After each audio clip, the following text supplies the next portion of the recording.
Ernst läheb kaotsi regulaarselt, igal õhtupoolikul 3:30 ja 6 vahel.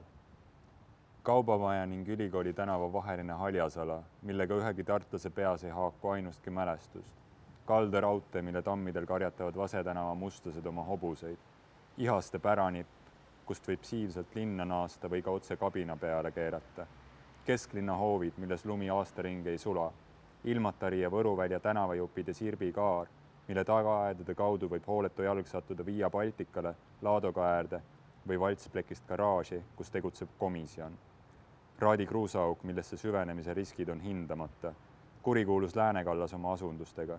2 raudtee vahelised aiad, millest kord inimelu jooksul õitseb imekaunis Variku põisjalg. Anne mikrorajoonid 1. ja 2, millest mõlemasse on õieti võimalik koduda korraga. Voolu tänav linnast väljapoole vaatavate palatsodega, koera ja hundi ühendusest siginenud murdjatega väravatel, alabastrist ja pääsusitast fontäänidega aedades. Ja sealsamas teed ja trassid, mida ääristavad pärnad ja vahtrad ja kased läbisegi armeeritud betoontulpadega, millel pimeduses süttivad laternad.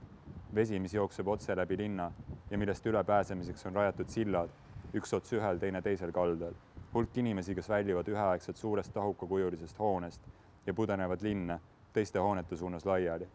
Hooned, millest hangitakse süüa, et mitte ära surra. Hooned, kus võetakse karva ja viilitakse küüsi. Hooned, kus istutakse ridade kaupa ja vahitakse tüünelt enda ette.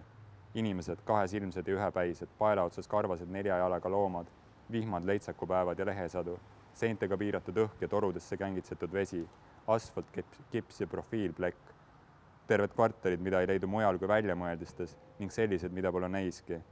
Ja seal, kõige selle keskel, koha ja ruumi hõredas üleminekuvööndis, O. Karlova karstialad ja Veeriku pasunad. Kõikjal on nüüdseks nähtud ahasveerust, igavest Ernsti.